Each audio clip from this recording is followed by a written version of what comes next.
जी, हमने अभी तक क्या-क्या पढ़ लिया मोहित? हमने अभी तक क्या-क्या पढ़ लिया? एग्रीमेंट क्या होता है? एग्रीमेंट हाँ, के अंदर बायर कौन होता है और सेलर कौन होता सेलर कौन हो? हाँ है? फिर हमने पढ़ लिया ट्रांसफर ऑफ प्रॉपर्टी। प्रॉपर्टी मतलब हाँ, क्या होता है? ओनरशिप ट्रांसफर करना। ओनरशिप ट्रांसफर करनी होती है। जी, इसमें इमीडिएट ट्रांसफर भी हो सकता है आपका यहाँ पे दीपक, या एग्रीमेंट टू सेल भी हो सकता है आपका। ठीक। ये तो सेल होता है और ये क्या होता है दीपक? एग्रीमेंट टू सेल होता है। दोनों में फर्क आप बता सकते हो? सेल में तो इमीडिएट ट्रांसफर हो जाता है, गुड्स डिलीवरी हो जाती है। हाँ एग्रीमेंट टू हाँ, सेल अभी नहीं होती, थोड़े टाइम बाद डिलीवरी हो जाती है, आप है ना। ठीक। उसके बाद हमने गुड्स पढ़े थे। गुड्स के अंदर आपके तीन टाइप्स थे। तीन आते हैं। जी, तीन, एग्जिस्टिंग, फ्यूचर और कंटीजेंट। कंटीजेंट। एग्जिस्टिंग के अंदर फिर आपके तीन और आ जाते हैं, स्पेसिफिक स्पेसिफिक, और एसर्टेन और अनसर्टेन।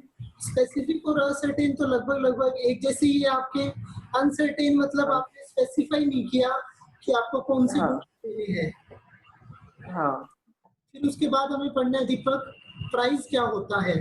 प्राइस क्या होता है आपका? बेसिकली जो हम मनी कंसिडरेशन डिसाइड होता है ना, वो आपका प्राइस कहलाता है, जिसके बदले में हम गुड्स के बदले में कुछ भी मनी पे करते हैं, वो आपका इसके अंदर काउंट होता है।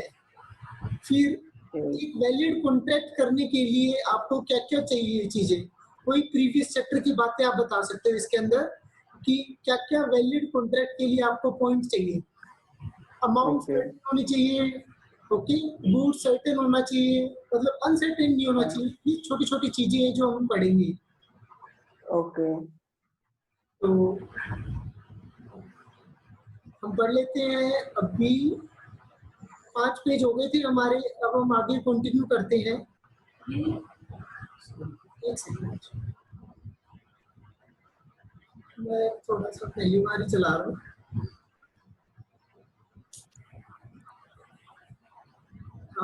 6th पेज हम कंटिन्यू कर लेते हैं। 5 पेज आप लोगों ने पढ़ लिए थे कुछ?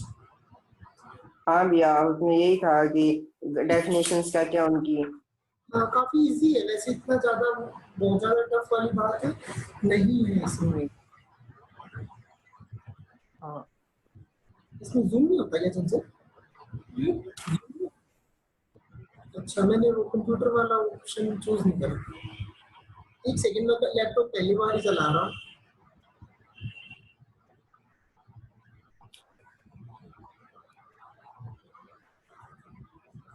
ओके,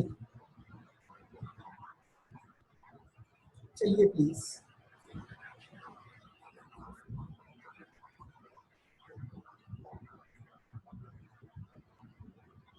चलिए प्लीज, अब पढ़ते हैं सेल क्या होता है दीपक। इसके अंदर हमारे पास सेल क्या होता है और एग्रीमेंट टू सेल क्या होता है।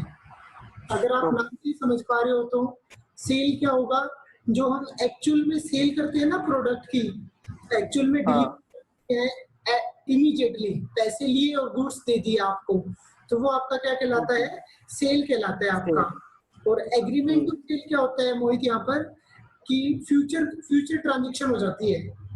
ओके, ओके आज ही प्राइस डिसाइड कर लिया और गुड्स में आपको थोड़े टाइम बाद डिलीवर करूंगा या पैसे मेरे को थोड़े टाइम बाद मिलेंगे, वो आपका कहलाता है एग्रीमेंट टू सेल। और इसमें हमें पढ़ना क्या क्या है? इसके अंदर हमें पढ़ना क्या क्या अगर हम पढ़े तो, contract of sale of goods is a contract where by seller transfer या agree to transfer property in goods to the buyer of a price. Okay, ये सिंपल सिंपल बातें बोल रखी है। यहाँ पर काम की बात क्या है? अगर मैं आपको काम की बात बताऊं तो ये मुझसे बार बार गलती हो रही है।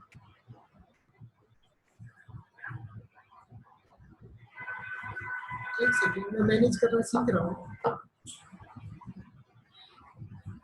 ठीक है जी, ये सीखना आपको यहाँ पर बेसिकली सेल क्या होता है। ओके, ठीक है जी, यहाँ पर ये पढ़िए आप दीपक, सेल क्या होता है। सेल क्या होता है? The property in a good is transfer from seller to buyer immediately. तो वो आपका क्या कहलाता है? सेल कहलाता है। बस आपको इतना ही पढ़ना है इस पेज में। फिर हम पढ़ेंगे एग्रीमेंट टू सेल क्या होता है दीपक। इसके अंदर ओनरशिप ऑफ गुड्स है ना, वो इमीडिएटली ट्रांसफर नहीं करते हम। ओनरशिप है जो गुड्स की, वो इमीडिएटली नहीं करते। जी प्लीज सुन रहे हैं आप लोग? हाँ हाँ भैया। तो बस यही 2 लाइन आपको पढ़नी है। माइक आपका बंद कर दीजिए। हाँ जी, तो सेल क्या होता है यहाँ पर हमारे पास, और एग्रीमेंट टू सेल क्या होता है। इसके अंदर तो हम इमीडिएटली ट्रांसफर कर देते हैं ओनरशिप, और इसके अंदर हम इमीडिएटली ट्रांसफर नहीं करते, हम कुछ टाइम बाद डिलीवरी करते हैं और या प्राइस का लेन देन होता है। तो यहाँ पर क्या होता है, जो डिलीवरी होती है ना वो फ्यूचर डेट पे होती है। जो डिलीवरी होती है गुड्स की होती है या प्राइस की होती है, वो फ्यूचर डेट पे होती है। तो यही सिंपल सी बात है कि सेल क्या होता है और एग्रीमेंट टू सेल क्या होता है। फिर हम पढ़ते हैं एग्रीमेंट टू सेल कब सेल बन जाती है। कब बनेगी दीपक सेल? जब टाइम पीरियड वो उसका मैच्योर हो जाता है। मैंने एग्रीमेंट जब ट्रांजैक्शन पूरी हो जाएगी। बिल्कुल बिल्कुल बिल्कुल बिल्कुल एलेक्स, या तो टाइम पीरियड खत्म हो जाए उसका, या फिर जो कंडीशन हमने रखी हुई है ना वो पूरी हो जाए, तो वो आपकी क्या कहलाएगी? सेल बन जाएगी। ओके, तो इससे रिलेटेड कुछ पॉइंट है हमारे पास। Okay, sale of goods act से रिलेटेड कुछ एलिमेंट है जो होने ही चाहिए। क्या क्या एलिमेंट होने चाहिए? 2 पार्टी होनी चाहिए, वैसी बात है, सेलर एंड बायर। तो नीचे कर लेता हूँ उसको, 1 सेकेंड।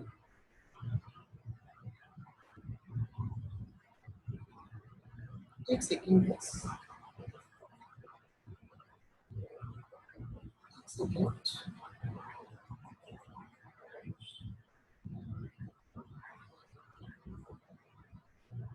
हाँ जी, तो क्या क्या पॉइंट ये दिए हुए हैं आपको कि जो पॉइंट आप कर सकते हो यहाँ पर, जो एग्रीमेंट टू सेल से रिलेटेड है, जो होनी ही चाहिए। ठीक है जी, पढ़िए प्लीज साथ साथ। पहला पॉइंट क्या है यहाँ पर Deepak? There must be at least 2 party. 2 party होनी चाहिए यहाँ पर आपके पास। पहली बात तो सेलर और बायर, कोई खास बात नहीं है। Subject matter of the contract must necessarily be goods covering only movable property.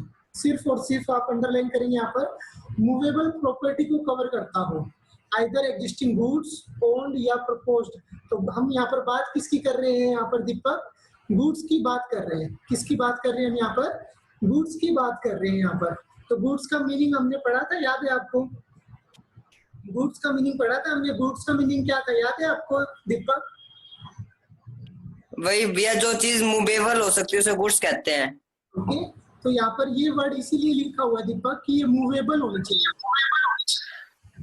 हाँ। आप थर्ड पॉइंट में क्या अंडरलाइन करेंगे? Price in money not in kind होना चाहिए। काइंड माइक बंद कीजिए, मोहित माइक बंद कीजिए। हाँ जी, तो जो ट्रांजैक्शन है वो किस में होनी चाहिए? आपकी मनी में होनी चाहिए। एक तरफ तो गुड्स होगा आपका, और दूसरी तरफ से किस में होनी चाहिए पेमेंट? मनी में होनी चाहिए, काइंड में नहीं होनी चाहिए। ठीक है ना? चलिए फोर्थ पॉइंट पढ़ते हैं हम। A transfer of property in goods from seller to buyer must take place। मतलब वो ट्रांसफर होना चाहिए, जरूरी है, तभी तो वो कॉन्ट्रैक्ट टू सेल कहलाएगा, तभी तो वो सेल बनेगी। मतलब आम सी बात लिखी हुई है सारी की सारी यहाँ पर। और अ कॉन्ट्रैक्ट ऑफ सेल में भी ऑब्सोल्यूट या कंडीशनल भी हो सकती है। कंडीशनल का मतलब यहाँ पर क्या है दीपक? कि पहले आप गुड्स डिलीवर करोगे, उसके बाद मैं पैसे दूंगा। ओके, मतलब कोई भी कंडीशन हो सकती है। हमने पिछले चैप्टर में सारी बातें अच्छे से पढ़ी है। और 6th पॉइंट में क्या है? Valid contract must be present in the contract of sale. Competency होनी चाहिए पार्टी की। क्या होनी चाहिए? कंपिटेंसी होनी चाहिए, लीगल ऑब्जेक्ट होना चाहिए और कंसिडरेशन होना चाहिए। तो ये हमने क्या पॉइंट पढ़े दीपक? कि एक वैलिड कॉन्ट्रैक्ट करने के लिए ये सारे एसेंशियल एलिमेंट है, ये होने ही चाहिए। प्लीज आप साथ साथ अंडरलाइन कर लीजिए। ओके, तो ये सब हमने पढ़ लिया। भैया स्क्रीन नहीं दिख रही, आपका फेस दिख रहा है, स्क्रीन नहीं दिख रही? स्क्रीन छोटी दिख रही है साइड में, राइट साइड में। एक सेकंड, ये कैसे होगा? स्क्रीन छोटी दिख रही है, मेरा फेस दिख रहा है।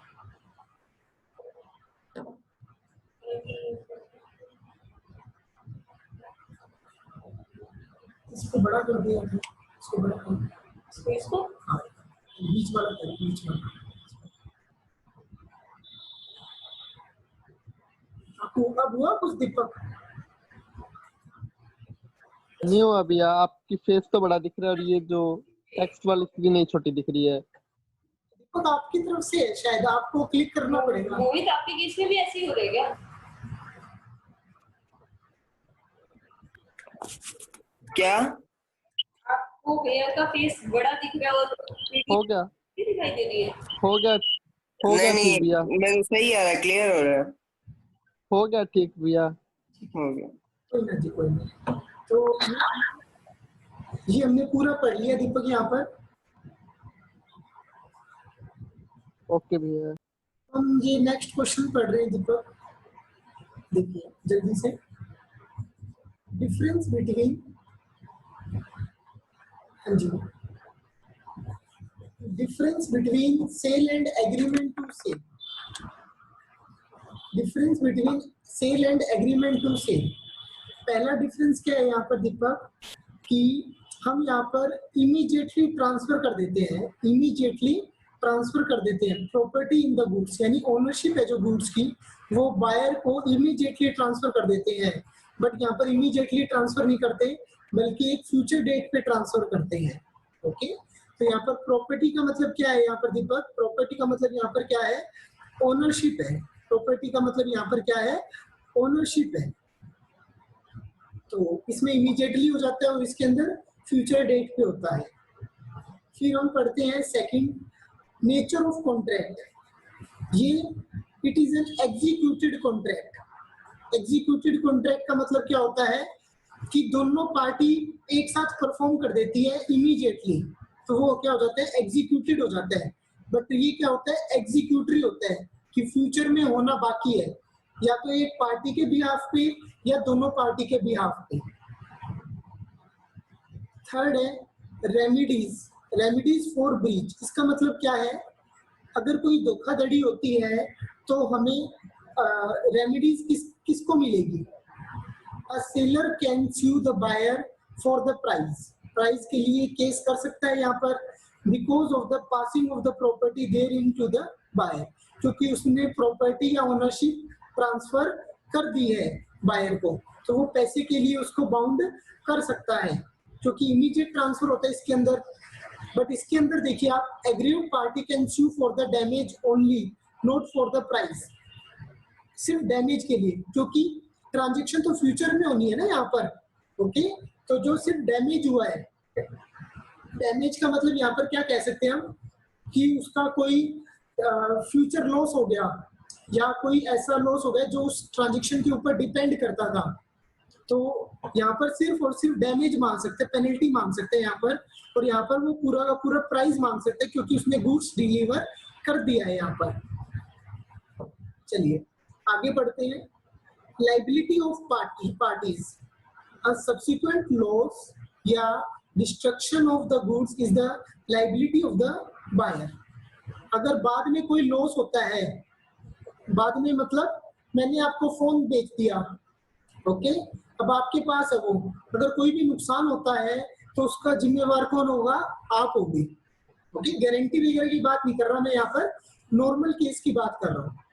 बट अगर इस केस में देखिए आप, फ्यूचर एग्रीमेंट है, अभी तक कुछ हुआ नहीं डिलीवरी वगैरह, तो इसमें कौन होगा? सेलर। अंडरलाइन कर लीजिए, इसमें बायर होगा और इसमें कौन होगा? सेलर। प्लीज नेक्स्ट देखिए यहाँ पर, बर्डन ऑफ रिस्क। रिस्क किसका होगा इसके अंदर? Risk of loss is that of buyer. किसका लॉस होगा यहाँ पर? रिस्क किसका होगा? बायर का, क्योंकि उसने ओनरशिप ट्रांसफर कर दी ना। सेल के अंदर ओनरशिप इमीडिएट ट्रांसफर हो जाती है तो रिस्क भी किसका होगा, बायर का, क्योंकि गुड्स उसके पास आ गए। बट यहाँ पर रिस्क किसका रहेगा, अभी भी सेलर का रहेगा, क्योंकि फ्यूचर में ट्रांजेक्शन होनी है यहाँ पर। प्लीज बताइए, समझ में आई आपको बात? ठीक है जी, ये पॉइंट हम बाद में करेंगे, ये पॉइंट हम बाद में करेंगे, ये नहीं करना हमें। नेक्स्ट पॉइंट देखेंगे, right of resale. Seller can not resale, क्योंकि आप डिलीवरी कर चुके हो, सामान बेच चुके हो, तो अब आप उसको किसी और को नहीं बेच सकते। आई बात समझ में? बट सेलर कैन रीसेल, इसको रीसेल कर सकता है, बट उसको डैमेज वगैरह जो भी होगा वो देना पड़ेगा। तो इसमें सेल कर सकता है और इसमें सेल नहीं कर सकता। प्लीज बताइए, आपको समझ में आया तो? ये डिफरेंस था आपका बेसिकली सेल और एग्रीमेंट टू सेल में। आप नोटिंग कर लेना प्लीज, ये साथ साथ अंडरलाइन। मैं रब कर दूं इसको? ओके भैया, करता हूँ। हाँ जी, चलिए नेक्स्ट पेज निकाल लेते हैं।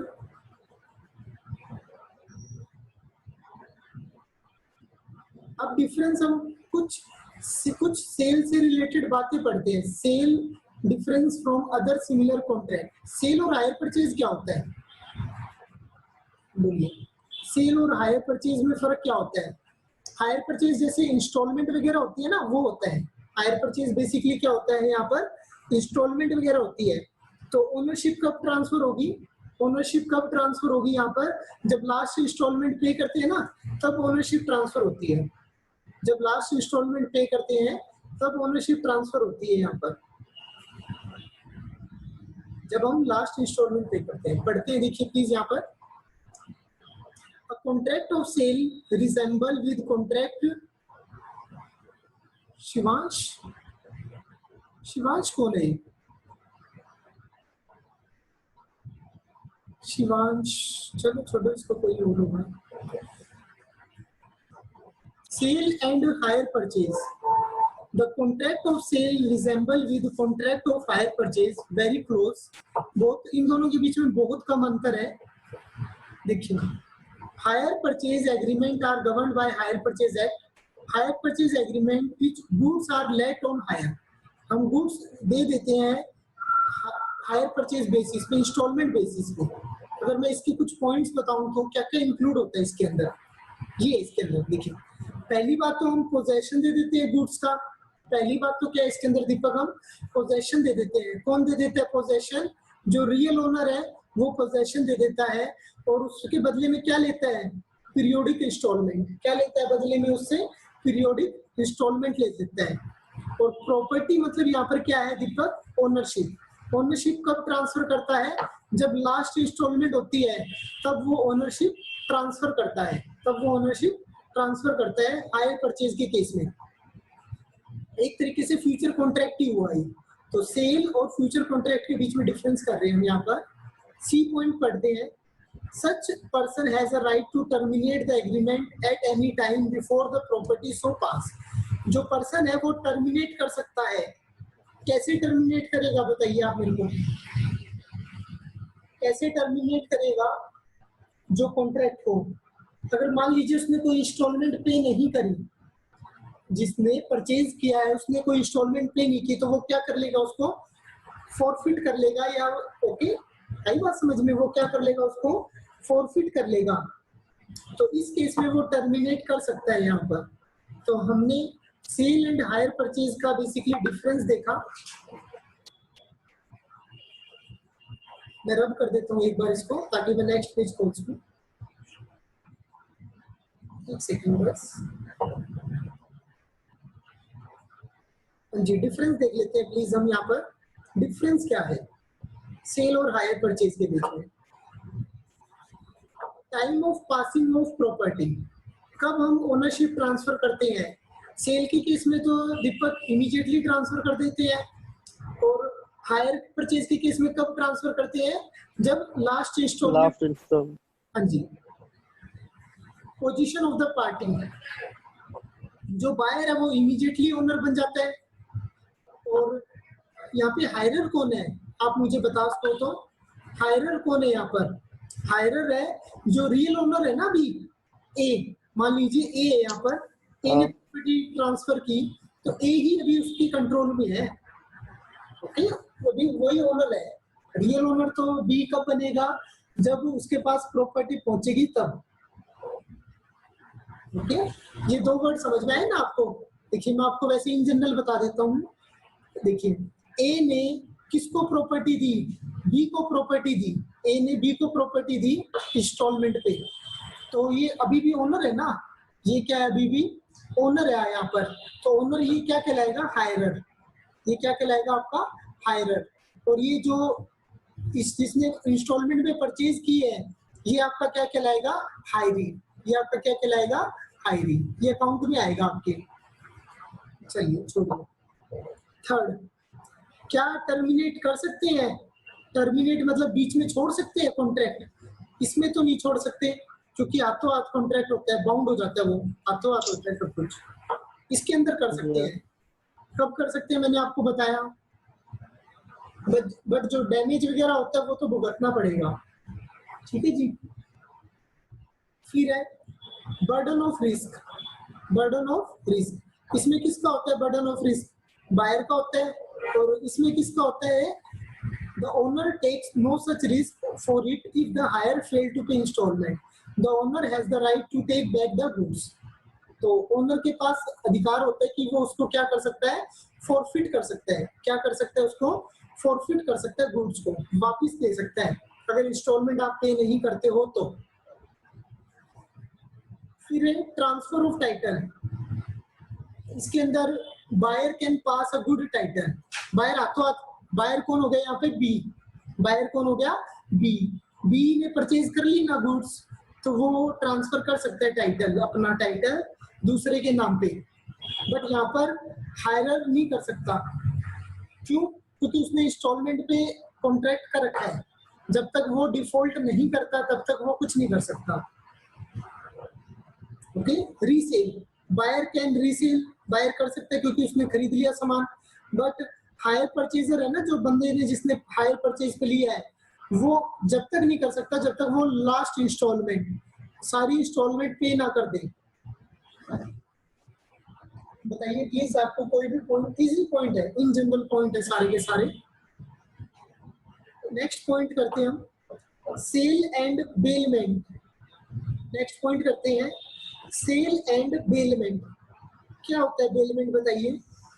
बेलमेंट होता है किराए पे सामान देना, बेलमेंट होता है आपका बेसिकली किराए पे सामान देना पर्टिकुलर पर्पस के लिए, पर्टिकुलर पर्पस के लिए। A bailment is the delivery of the goods for specific purpose. इसमें ओनरशिप ट्रांसफर नहीं होती, under a contract on condition that same goods are to be return to the bailor, underline कीजिए, same goods are delivered to the return to the bailor. Bailor कौन है यहाँ पर, ए, baler कौन है यहाँ पे, ए, तो ए को वापस मिल जाता है इसका सामान, बस इतनी सी बात है। इसका डिफरेंस देख लेते हैं हम यहाँ पर नेक्स्ट पेज पे, नेक्स्ट पेज पे डिफरेंस देख लेता हूँ मैं बेसिकली अभी।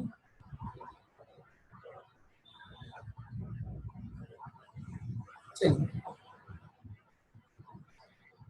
प्लीज देखिए, नेक्स्ट पेज पे डिफरेंस देखते हैं, सेल और बेलमेंट में क्या डिफरेंस है। पहला है ट्रांसफर ऑफ प्रॉपर्टी, इसके अंदर तो बेसिकली ट्रांसफर हो जाती है, और इसके अंदर ट्रांसफर नहीं होती, सिर्फ किराए पे हम पोजेशन देते हैं, ठीक है ना, जैसे सेफ कस्टडी हो गया, किराए पे कैरिज वगैरह के लिए सामान एक जगह से दूसरी जगह हो गया, तो इसीलिए हम उसको बेलमेंट मतलब स्पेसिफिक पर्पस के लिए देते हैं। Return of goods, return of goods, return of goods in contact of not possible, यहाँ पे रिटर्न तो है ना होता गुड्स, और यहाँ पर रिटर्न होता ही होता है, कंपल्सरी है कि गुड्स रिटर्न होगा ही होगा। कंसिडरेशन यहाँ पर क्या होगा, प्राइस होगा या मनी होगा, पढ़ चुके हम ये बात, इसमें मनी भी हो सकता है और नॉन मनी भी हो सकता है, दोनों चीजें हो सकती है, ओके, किसी काम के बदले में हो गया तो दोनों चीजें हो सकती है। नेक्स्ट पढ़ते हैं हम, sale and contract for work and labour. Labour का मतलब यहाँ पर क्या है, यहाँ पर हम गुड्स नहीं बेच रहे, यहाँ पर हम यहाँ पर सेल में तो गुड्स ही होते हैं यहाँ पर, बट लेबर के अंदर गुड्स नहीं होता, सर्विस होती है। इसके अंदर क्या होता है दीपक? सर्विस होती है बेसिकली यहाँ पर। तो contract of sale is one in which some goods sold और are to be sold for a price but no goods are sold. हम कोई सर्विस प्रोवाइड कर रहे हैं यहाँ पर, आगे बात समझ में, नॉट सेल ऑफ गुड्स। ये गुड्स बेचने से रिलेटेड नहीं है। एग्जाम्पल यहाँ पर हमने देखिए, gold are supplied to goldsmith for preparing ornament and artist is asked to paint a picture।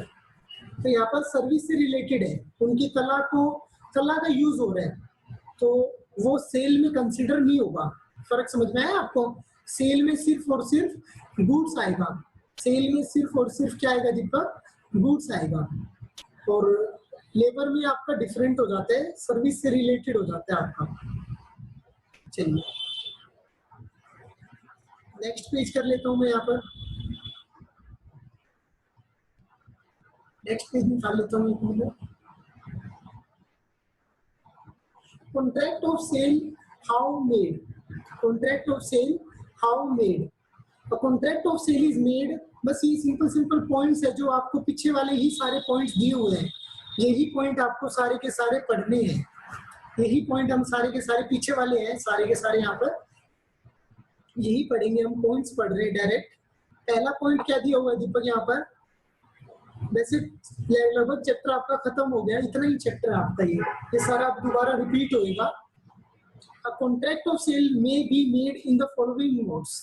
अलग अलग तरीके से हो सकता है सेल, सेल कई तरह से हो सकती है। पहले तरीके की सेल क्या है यहाँ पर? Contract of sale is made by an offer to buy या sale goods for a price and acceptance of such offer. भाई ऑफर हुआ, फिर क्या हुआ? एक्सेप्टेंस हुआ, ये सब चीजें हुई पर्टिकुलर प्रॉपर सिस्टम से। या इमीडिएट डिलीवरी हो गई, मैं शॉप पे सामान लेने के लिए गया, उन्होंने सामान दिया, मैंने पैसे दिए, तो इमीडिएट डिलीवरी हो गई। तो ये भी किसके अंदर आता है? कॉन्ट्रैक्ट ऑफ सेल के अंदर आता है। There may be immediate payment of price but it may be agreed that delivery is to be made at some future date। तो डिलीवरी कब हो रही है? पेमेंट आज हो रही है और डिलीवरी थोड़े टाइम बाद हो रही है। तो ये सब पार्ट्स है कॉन्ट्रैक्ट ऑफ सेल की। बहुत सिंपल सी बातें हैं। Immediate delivery of goods, delivery तो अभी दे दी हमने और पेमेंट भी अभी आ गई। There may be agree that delivery और payment both are made in instalment, दोनों की दोनों इंस्टॉलमेंट पे होगी या फ्यूचर डेट पे होगी। तो ये हमने कुछ टाइप्स पढ़े, ये क्या थे? बेसिकली टाइप्स थे कि इस तरह से आपका कॉन्ट्रैक्ट ऑफ सेल हो सकता है। ठीक है जी, अब कुछ पढ़ लेते हैं यहाँ पर। एग्जिस्टिंग गुड्स क्या होते हैं और फ्यूचर गुड्स क्या होते हैं, हम पढ़ चुके हैं ऑलरेडी। एग्जिस्टिंग गुड्स क्या होते हैं, फ्यूचर गुड्स क्या होते हैं आपके। देखिए नीचे कर लेता हूँ एक मिनट।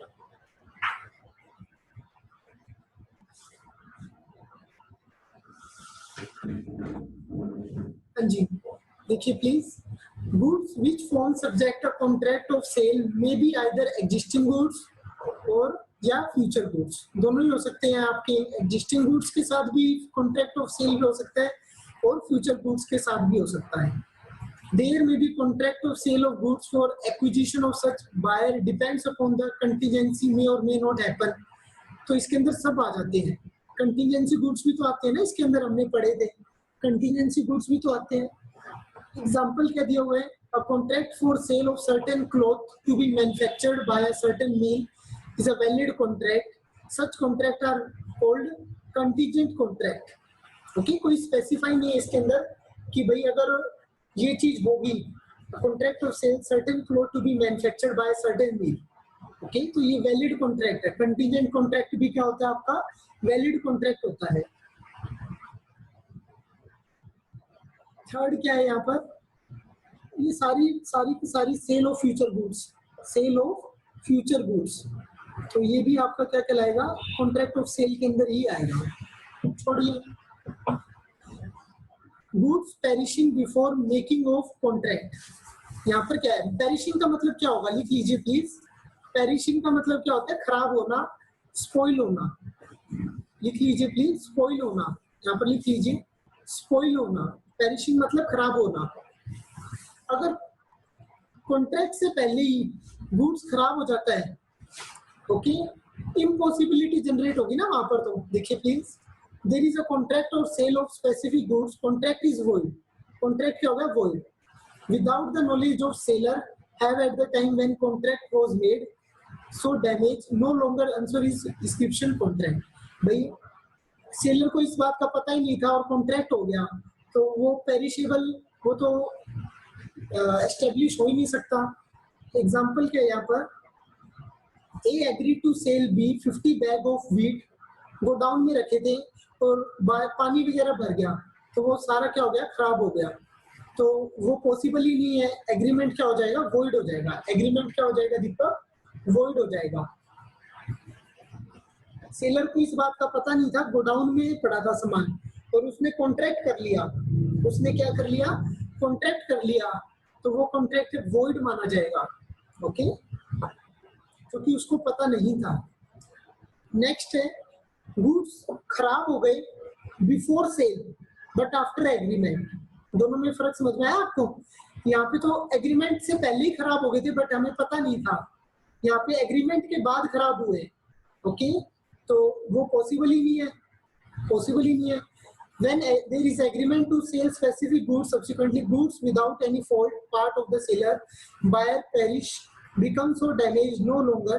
Okay, तो जो भी before the risk passes, buyer agreement क्या हो जाएगा? खत्म हो जाएगा। agreement क्या हो जाएगा? खत्म माना जाएगा, voided। आप लोग सुन भी रहे हो क्या? हाँ भैया सुन रहे हैं। जब मेरे को लगा सो गए यार, बोरिंग लेक्चर चल ना रहा ना, नहीं भैया सुन रहे हैं। माइक ऑफ कर रखा है ना जब लग रहा है। हाँ हाँ है। थोड़ा सा बोरिंग है, अब क्या करें। ये इजी भी है, ऐसी बात नहीं, बहुत इजी टॉपिक बता रहा हूँ मैं आपको। बस ये लास्ट पेज है, इसके बाद समरी शुरू हो जाएगी शायद तो आपकी, मुझे भी ध्यान हो तो। हाँ भैया लास्ट पेज है। समरी फिर देखते हैं, या तो कल तो मैं टेस्ट लूंगा आपका 5th यूनिट का। चलिए बस इसको फिनिश करते हैं। प्राइस क्या होता है? सिंपल सी बात है। ओके, फिक्स होता है कॉन्ट्रैक्ट के टाइम पे। अगर प्राइस डिटरमाइन नहीं होता, द बायर शैल पे the seller a reasonable price. Underline कीजिए, जो मैंने अंडरलाइन किया प्लीज आप भी अंडरलाइन कर लीजिए। और अकाउंट की बुक दीपक या तो मैं आपको देने आ जाऊंगा आपके घर के पास, जैसे भी होगा देख या लेंगे। फिर देख लेना, फिर मोहित को दे देना भैया। भैया मैं ले आया अकाउंट से बुक। ठीक है जी, आपकी दीपक आपकी, मैं आ जाऊंगा घर पे दीपक। नहीं भैया मैं दोनों बुक ले आया वहां से, मैं दीपक के लिए भी। ठीक है जी, बोलते हैं जमो। मोहित दीपक से ले आके, लूंगा या तो। हाँ वो आके ले जाएगा मेरे से दीपक, उसने कहा था। ठीक है जी। ठीक है भैया। तो असर्टेनमेंट ऑफ प्राइस, प्राइस दो तरह से हो सकता है यहाँ पर दीपक, या तो पहले ही फिक्स हो जाए, अगर पहले फिक्स नहीं होगा तो रीजनेबल प्राइस हम कंसिडर कर लेंगे। सिंपल सी बात है। फिर नीचे भी इसी तरह से बात लिखी हुई है।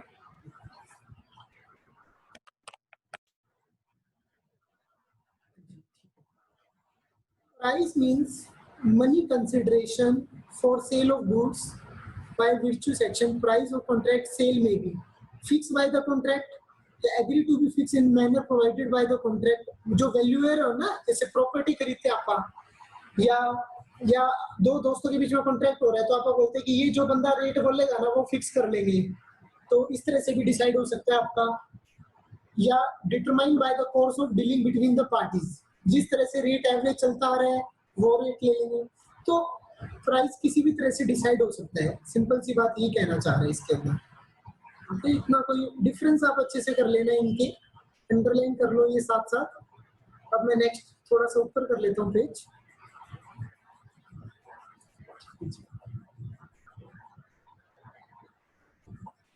आगे बढ़ते हैं। Agreement to sell at valuation, कोई है फिक्स होती है वो। Third party can not does not make it valuation, third party उसके अंदर इंटरफेयर नहीं कर सकती। Okay, provided that if goods or part thereof have been delivered to या appropriated by the buyer, he shall pay a reasonable price thereof. Okay, अगर third party का involvement है किसी भी तरह से, तो वो अलग बात है, अदरवाइज थर्ड पार्टी इन्वॉल्व नहीं हो सकती। Where such third party is prevented from making a valuation by the fault, मतलब किसी भी तरह से अगर इन्वॉल्व है या डैमेज के लिए स्यू कर सकती है तो थर्ड पार्टी भी इन्वॉल्व हो सकती है। यहाँ पर एग्जांपल पढ़ते हैं हम, यहाँ पर एग्जांपल पढ़ते हैं, सेम ही बात कही हुई है। He is having two bike, P के पास क्या है, 2 बाइक है। He agreed to sell both to S, S को सेल करना चाहता है at a price fix by Q, जो Q बोलेगा ना उस रेट पे बेच देगा। He give delivery on one bike immediately, Q refuses to fix the price, Q ने मना कर दिया। He asked S to return the bike, P ने कहा कि मेरी बाइक रिटर्न कर दो, already deliver। When S claim for the delivery of the second bike too, in the given instance S shall pay reasonable price, S pays reasonable price to P for the bike already taken, as regards second bike is avoided। Please बताइए आपको समझ में आया? यहाँ पे third party निकल गई, third party जिसके ऊपर डिपेंड था ना प्राइस, वो निकल गई, तो बीच का रास्ता निकाला कि एस के पास एक बाइक तो पहुंच गई ना। कॉन्ट्रैक्ट क्या हुआ था, पी और एस के बीच में क्या कॉन्ट्रैक्ट हुआ था कि मैं तेरे को 2 बाइक दूंगा, एक बाइक तो इमीडिएटली इसको दे दी और चाऊ ने बीच में मना कर दिया, तो अब ये एक के प्राइस तो देना, एक बाइक जो इसके पास गई है उसके प्राइस तो रीजनेबल प्राइस इसको दे। एस तो उससे बल्कि दूसरी बाइक और मांग रहा है, क्यों? दूसरी बाइक तो देगा ही नहीं वो उसको, बल्कि पहली बाइक के रीजनेबल प्राइस उसको दे देगा। बोलिए प्लीज, आपको एग्जांपल इजी था एग्जांपल। तो यहाँ पर प्राइस में थर्ड पार्टी का रोल हम यूज कर रहे थे, अगर कॉन्ट्रैक्ट में है तो हम यूज करेंगे उसको। नेक्स्ट पेज में निकाल